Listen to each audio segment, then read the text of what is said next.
So guys, good morning! Mag-aabang tayo ng ating mga ibon. So, dalawang club nga ang magre-release sa ating mga ibon ngayon. So, isa rito ang BBC at ang isa naman ay ang CTPR.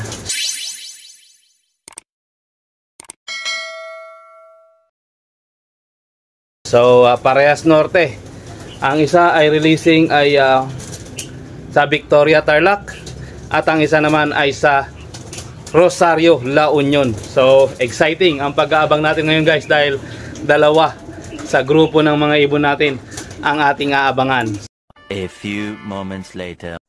So, nag-release nga ng mga ibon ang BBC ng 707. So, malapit lang naman yan sa area natin guys. So, with just a couple of minutes, nandito na ang ating mga birdie. So, abang-abang tayo guys at nang makita natin kung magpe-perform ba ang ating tatlong stock bird na bigla nating hinila sa ating loft upang sa ganon ay sama natin sa training at nang ma-declare din natin in the future kung sila ay pwedeng maglaro sa ating gagawing pagsali sa kanilang club. So wait lang tayo guys at ipapakita ko sa inyo guys kung ang tatlo bang ito na kung inyong natatandaan, ito ang mga ibon na nawala ng 1 week na mga inakay pa sila at bumalik at na-stock nga natin sila.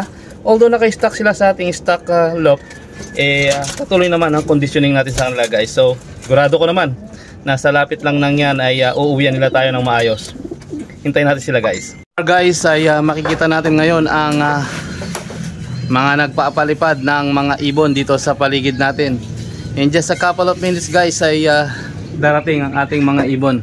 Kung sila ba ay hindi mabibigla or kung sila ba ay makakauwi pa sa ating baratang kulungan. So, tatlong piraso nga na isama natin guys sa training ng BBC.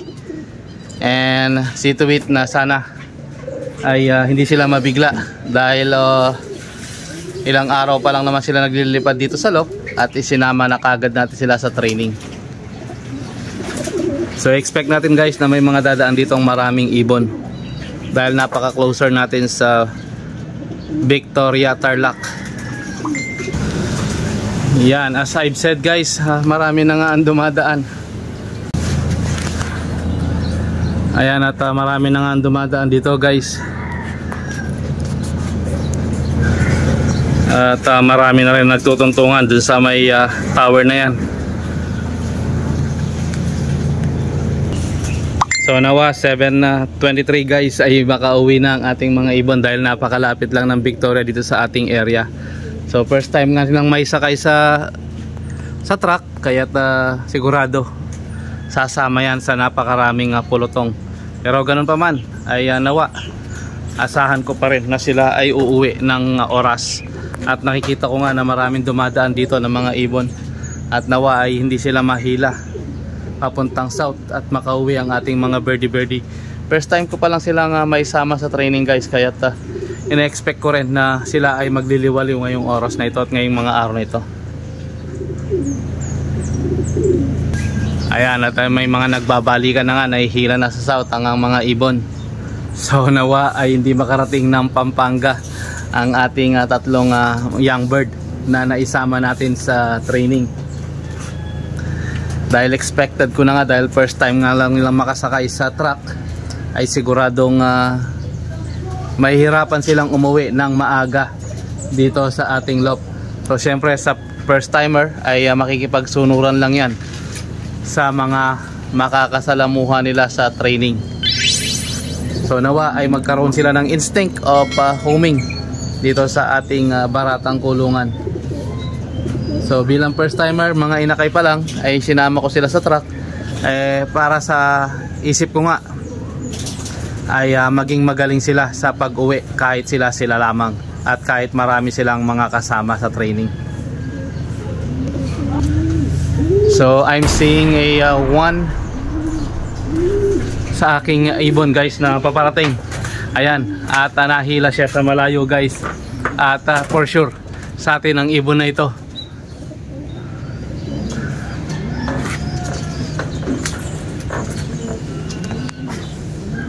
So nahila nga siya sa malayo guys, pero nakikita ko Ayan ang kanyang arrival at napakagaling. Ito ay ang brown.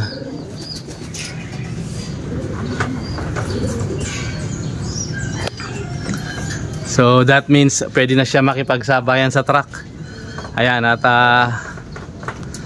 mukhang malupit ang pinakikita ng brown na ito. At may nakikita rin akong paparating na isa. Ayan na siya guys.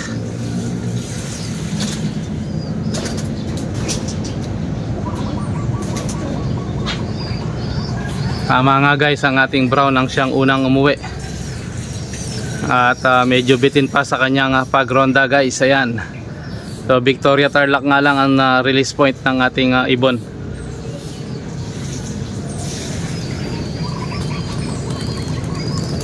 Kaya't maaga pa rin ang kanyang dating.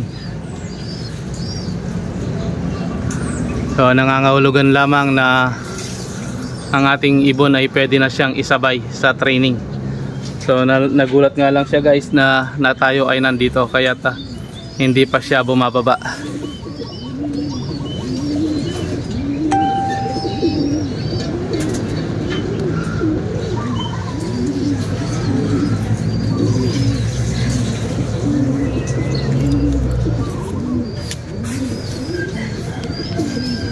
Ayan pa ang isa guys, mukhang pabalik.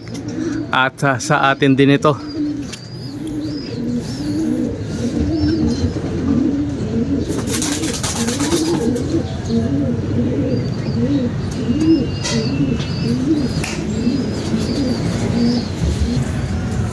Ayan nga guys, ang brown ang unang-unang umuwi sa ating isinakay sa truck.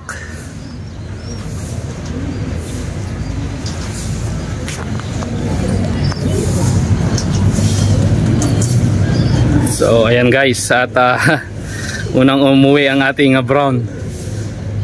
So meron pa tayong dalawa na isinama sa training.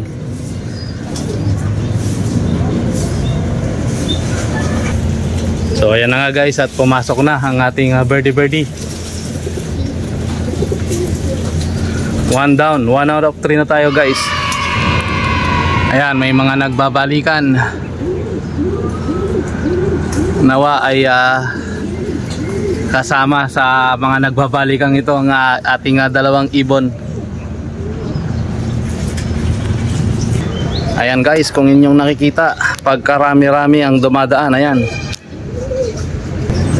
parang may ibon tayo na humiwalay guys. Tingnan natin kung siya nga ito.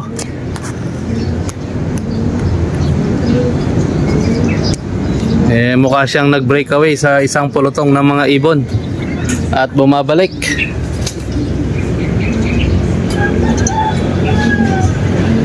Ayan guys, ang Giant sa isang loop, nag-aabang ang ating pamangkin doon. Ayan, oh. Kaway-kaway ka. Ayan, kumakaway-kaway sa malaking loop guys na iniintayan natin. So nag-aabang lang ako sa tatlong ibon natin ngayon na parating. Iisa pa lang ang nakakauwi. So malalaman natin mamaya yan guys. Victoria lang yan, no? So Victoria lang at mukhang iikutin nila ang buong Luzon. Ayaw, ito tama. Ikutin tayo nila yan. Malapit lang eh. Bitin sila eh. Oo, tama. So let's wait and see kung makakauwi pa yung dalawa. Bali yung isa sa'yo, isa pa, no? Ako dito. Sige. So tama. Ano wala pa nag-update? Actually 7:06 ang naka-live ang BBC, kaya napanood ko. 7:06 ni-release nila ang BBC, kaya naka-live sila. Ang bilis nga nang uwi ng mga ibon. Kaya dito ang bilis yung balik sa akin, nag-uwi siya lang 7:90. Oo nga, nakita ko nga eh. Malalaman natin yan sa mga susunod pang kabanata kung yung dalawa uuwi pa o itira na sa south, sa mga parting Pampanga. Marami silang kasabay sa Pampanga. 5 truck ang nirelease nila. O dito madami. Pero BBC lang. Ay, o nga pala kayo pahingan dito, BBC, no? Nakasabay ang ang BBC sa BBC sa Pampanga, kaya sila sumabay pa. Kaagad, Victoria kaagad. Ayaw, di ba? Okay lang yan, malapit lang yan, Victoria.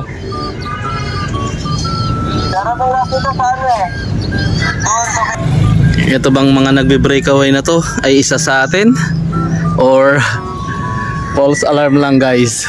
A few inches later. So guys, hindi na nga natin na-videoan guys. Dumating na rin pala itong isang ito, ang ating Super Netoy at ang isang ating pula na to. So dalawa na nga sa ating sinakay sa training sa Victoria ang naparating na natin. So yung isang makulit ay sumama na naman sa maraming pulutong papunta sa south. So napasama na siya sa mga nag-release sa south guys. So nawa ay makuha niya pang makauwi dahil first time nga silang nai-throw at naisama sa training itong mga ating mga ibon. At take note guys, sa truck kagad natin sila sinakay ng BBC. So kaya talagang very challenging sa kanila bilang first timer na may sama sa training ang makauwi ng ganon kabilis. So yun lamang guys, at maraming salamat sa inyong walang sawang pagtangkilik at panonood sa ating mga videos. Ito ang inyong lingkod, The Finest World. Always choose to be happy and be courteous to others, and let the Lord God Almighty be the center of our lives. So bye for now and God bless. Bye bye. So sa ating CTPR guys, wala pang info at malalaman natin guys kung ano ba ang dahilan dahil na-late po ng konti ang releasing sa ating Rosario La Union na fan race ng Motor Cup at sa pagpapatuloy na rin ng training natin ng ating North Derby race nitong ating palaro dito sa lungsod ng Tarlac. So abang-abang lang tayo guys at nang i-update ko rin kayo kung ano ang kaganapan sa ating mga birdie.